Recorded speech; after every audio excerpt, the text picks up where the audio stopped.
Hey there, how there, ho there, it's Jeff Cutter, welcome you to another Cutter Top 10 sports video. And today, on the 4th of July, I would love to do an American themed top 10, but it would be so damn hard, it wouldn't be funny. But anyhow, today we're going to be looking at the top 10 round of 16 games in the 2026 World Cup. Sorry, round of 32, what am I thinking? So 16 matches, 32 teams to get into the round of 16. Of course, this is the first year that the knockout stages had 32 teams instead of 16, because that was the norm from 1998 onward to 2022. But this is a new era and all that.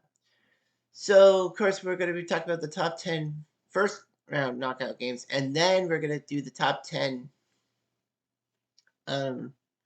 games like round of 16 onwards near the end of the video. So, anyway, the end of the World Cup. Yeah, I'm nervous. Anyway, let's talk about this. And of course, Rule Britannia. England is on this list. So is Canada. That's of course Canada. Just to tell you, Mexico and the United States didn't make the list for their wins because it wasn't dramatic enough. Let's go with number 10. Okay, number 10 is France 3, Sweden 0. France with Mbappe and crew, everyone happy and all that, and France for the fifth. I think they said the fifth straight time they scored 3 goals in a World Cup match. Yeah, they had scored at least 3 goals in every one of the group stage matches, the final, and last time, and this game. So that's actually a massive feat and all that. They scored 3 or more goals. France will have to do the same against Paraguay today. Number 9, Brazil 2, Japan 1. Now you'll be thinking, a Brazil win, how's that dramatic? Well, the fact that Brazil had to use stoppage time to score the goal to win the game 2-1 against Japan of all countries. I mean, Brazil and Japan have ideology things. And in the 1900s, there were some Japanese-born compatriots in Brazil. And Brazil sent some people back to Japan, also because of MMA and pride. But yeah, Brazil beating Japan 2-1 was shocking when you know it was in stoppage time. It could have been a whole lot different. Number 8, Holland 1, Morocco 2 in penalties. This is the game that, of course, Canadians were watching to see who they would face in the round of 16 today, 4th of July in Houston. However, everyone thought it would be the Dutch. The Dutch scored a quick goal to make it 1-0, and Cody Gakpo was celebrated. Mostly because Gakpo released the heartbreaking news that his son died in childbirth. So basically, he had lost somebody and all that, lost a heartbeat, and managed to pull himself together and score what could have been the winning goal against Morocco. And yeah, that would have been higher up on this list, to be honest with you. However, Morocco scored a 90th minute header in stoppage time to make it 1-1, and then penalty kicks. Morocco beat the Dutch. Well, they did beat Portugal and Spain in penalty kicks in 2022, so, penalty kicks were good. So now it's Canada-Morocco in the round of 16. Of course, I'm taping this before the first game. Number 7, Australia 1, Egypt 2 on penalty kicks as well.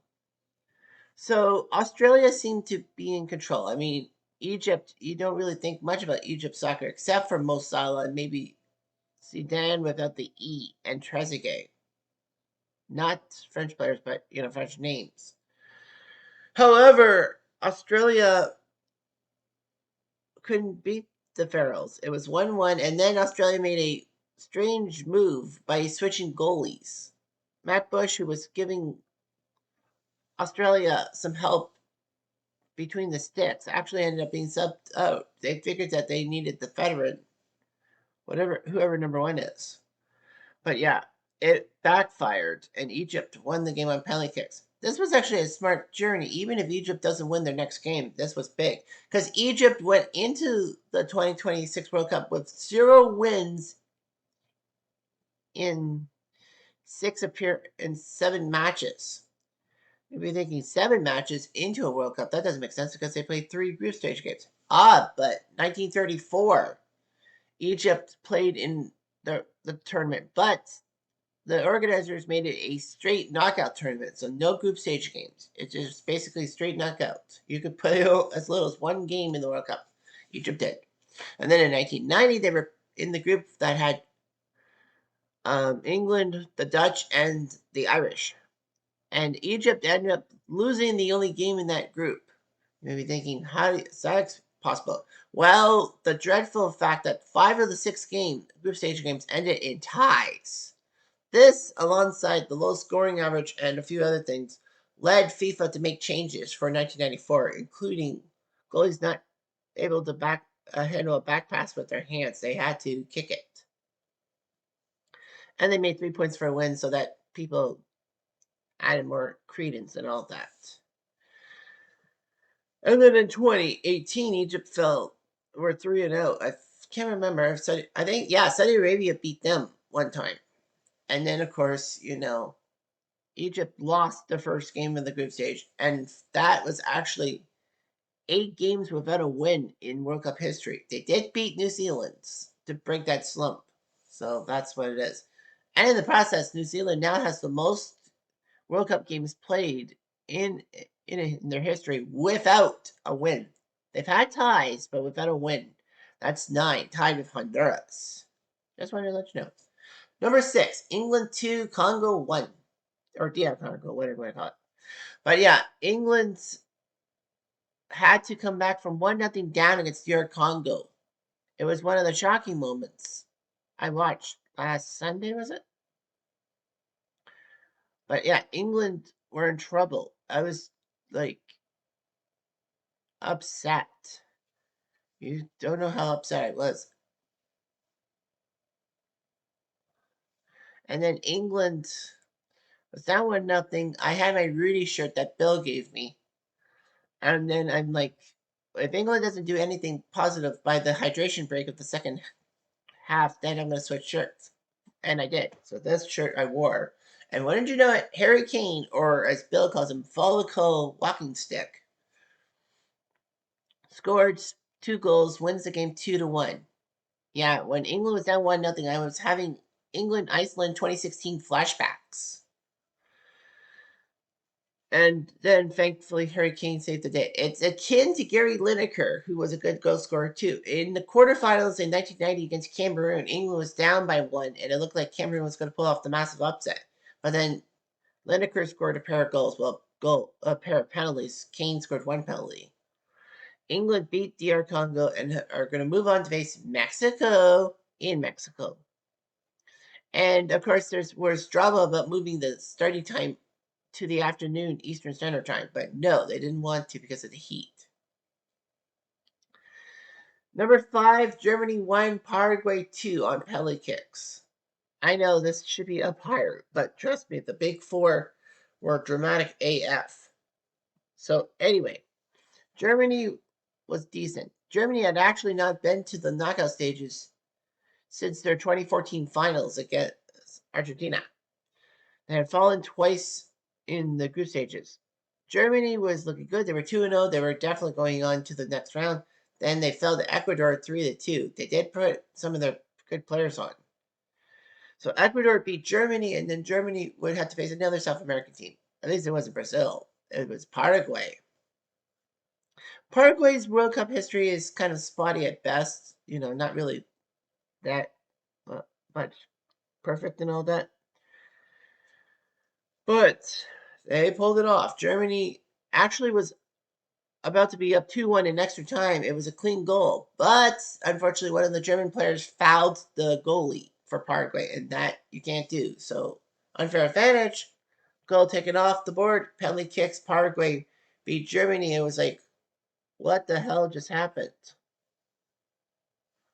So Paraguay gets their first knockout win in World Cup history. It's such a big event that the Paraguayan government declared a national holiday the next day. So that was big. Paraguay now takes on France, and it's actually a rematch of 1998 in the round of 16, which saw the first golden goal scored in World Cup history. That's the first goal to end the game in sudden death extra time, and there's Laurent Blanc. Number 4, Canada 1, South Africa 0. I know you'd be thinking, you're putting Canada outside the top 3? As I said, dramatics ruled the day. But Canada South Africa was not without their drama. So Canada had lost to Switzerland in the last group stage game and were poised to face Korea in Los Angeles for a trip to the round of 16. But South Africa shocked Korea and, of course, Canadian fans by winning the game, forcing the Korean fans to kind of sell their tickets to Canadian fans. I mean, South African fans, I think, benefited too, but yeah. I was like, what the hell just happened? Yeah, Canada played South Africa. It was 0-0. It was like, what the hell? We should be able to score a few on them. I mean, heck, we scored one on Bosnia Herzegovina, one on Switzerland. However, in the 90th minute stoppage time, in the second minute stoppage time, of course, I should explain, stoppage time is the added time per half for like injuries or substitutions or goals. So in the second minute of that mark, Jacob Schaffelberg tried to pass it across the box. Unfortunately, a header by South Africa stopped that. But then Eustachio, number 7, who was the captain before Alphonso Davies stepped on the pitch, actually smacked the ball over the South African keeper's left side, and Canada had taken a 1-0 lead. It was one of the biggest Canadian soccer goals of all time. Kind of akin to George Pecos' effort against Honduras that sent Canada to the 1986 World Cup.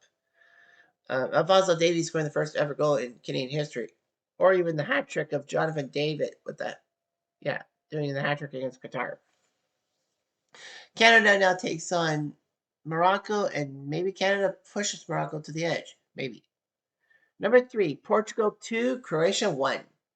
I know what you're thinking. Again, you're thinking, that's too low on this list.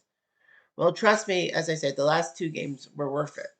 So Portugal and Croatia faced each other. Portugal were second in Group K, shockingly losing the group to Colombia. And Croatia were second in Group L. That's the England group, and England beat them 4-2. So Portugal and Croatia will face each other in Toronto on a Thursday night. Now, what's even more crazy is the amount of the big fan base for both teams in Toronto. I know firsthand about the Portuguese fan base and the Croatian fan base in Toronto, and of course the population. 2 of the biggest ethnic groups in Toronto are Portuguese and Croatians. Hell, even the Tri-Cities where I live, Kitchener, Waterloo, Cambridge, Portugal and Croatia. Portugal because, there's a Portuguese club close to where I live, and, I know Portuguese people from that area. And Croatia because our mayor, Barry Furmanovic, is of Croatian heritage. So I knew something was going down in that game. I just knew it. It was the last game in Toronto before the end of their FIFA World Cup dream of hosting. It served up the feels. I mean, CR7 scored to make it 1-0. Croatia ended up tying the game, and then came extra time. I mean, stoppage time. And in the 4th minute of added time, Portugal, on a header by number 9, Neves, made it 2-1. Portugal was going to win the game. But then Croatia, after so many stoppages and all that, managed to score to tie the game at 2. Or did they? Unfortunately, though, VAR decreed that the Croatian player, number 20, headed the ball. And because of that, Perisic, number 15, was offside. If number 20 did not touch the ball and it touched the Portuguese player first, it's fair game for the ball. And, of course, it would have been an own goal, 2-2, and who knows what extra time would have brought. But no, by a fraction of a hair, as I said, because they actually said that the technology can detect touches, and it just barely grazed the guy's head and all that. So Croatia was going out, and no more Luka Modric. Number 2 is Belgium 3, Senegal 2 in extra time. This would have been number 1 if it wasn't for number 1. But anyway, Belgium were up against it. Belgium had the history of being underachievers, well, / overrated. Belgium in 2018 did get to the semis and took third place, which isn't half bad, but they kept falling. In 2022, they were in the group of Croatia, Morocco, and Canada. Belgium did beat us 1-0, but little did we know that Belgium could not score against Croatia or even Morocco, and that got them out of the tournament. And Morocco got into the final 16 and not Belgium. Late in the game, in the 85th minute, it looked like Senegal was going to run away with it 2-0, and I was like, well, Senegal's going to pull off another big shot, and Belgium is going to always be underachievers. So basically, I was writing the obituary for Belgium when all of a sudden, poof, poof, a pair of goals, 2-2 tie, we're going to extra time. And in the final few seconds of extra time before penalties, Belgium got a penalty on a tripping call, and then they scored the winning goal to make it 3-2, game over. Belgium actually did come back from 2-0 down against Japan in 2018, but this one was more dramatic and all that. And finally, no matter Argentina, Cabo Verde, 3-2 Argentina. Of course, this would be number 1. It has to be. This definitely was a top 10 because of David versus Goliath. And I was thinking Argentina's going to crush Cabo Verde 3-0. Somehow in some way. I was ready with the 3 for Argentina, but I was wrong about the 2 for Cabo.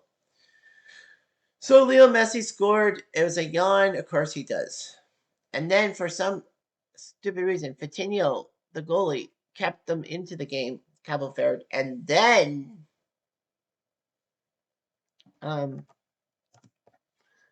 those goal scoring happened. They ended up tying the game, going to extra time. Argentina scored first to make it 2-1. In a golden goal era, that would have been games that match, but it wasn't. So that meant that Cabo Verde needed something. And then Duarte Neves, the number 15, he shot the ball from down there and it swirled into the right side of the net. One of the goals of the tournament that tied the game at 2. Argentina scored another goal. Argentina beats Cabo Verde 3-2. I mean, man, what a Cinderella Cabo Verde ended up being. I mean, they tied Spain 0-0, and you'd be thinking, well, that's the highlight of the tournament. Nope, they tied Uruguay 2-2. They tied Saudi Arabia, and then they pushed Argentina to extra time. So Cabo Verde didn't lose on home turf, didn't lose in regulation. And Cabo Verde has done something that will be talked about for at least 4 years. Making a knockout game, whereas Scotland hasn't. Oh! Yes, I can say that. I can really say that. Anyway, thanks for watching. I'm Jeff Diamond.